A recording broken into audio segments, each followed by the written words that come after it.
મિઝોરમ અને ગોવા પછી ભારતનું કયું રાજ્ય સંપૂર્ણ કાર્યાત્મક સાક્ષરતા ફૂલ ફંક્શનલ લિટરેસી હાંસલ કરનારું ત્રીજું જે છે રાજ્ય બન્યું છે સર? ત્રીજું રાજ્ય કયું બન્યું છે સર?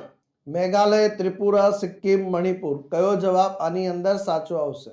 યસ, જવાબ આવશે આની અંતર્ગત ત્રિપુરા. આ તમે જોઈ શકો છો મિનિસ્ટ્રી ઓફ એજ્યુકેશન એટલે આપણું જે શિક્ષણ મંત્રાલય છે એને જાહેરાત કરવામાં આવી રહી છે કે ત્રિપુરા જે છે એને ફૂલ્લી લિટરેટ સ્ટેટ જે છે જાહેર કરવામાં આવ્યું છે. તો ત્રિપુરા રાજ્ય જે છે મિઝોરમ અને ગોવા પછી ત્રીજું સંપૂર્ણ કાર્યાત્મક સાક્ષરતા પ્રદાન ભારત પ્રાપ્ત કરનારું ત્રીજું રાજ્ય બન્યું છે. ત્રિપુરાના રાજ્ય મુખ્યમંત્રી છે ડોક્ટર માણિક શાહ. આમના દ્વારા જાહેરાત કરવામાં આવે છે. હવે ટોટલ વાત કરીએ તો લદ્દાખ, મિઝોરમ, ગોવા અને હવે ત્રિપુરા ટોટલ જે છે રાજ્ય અને યુનિયન ટેરેટરીની વાત કરીએ તો ટોટલ 4 આંકડા થઈ ચૂક્યા છે.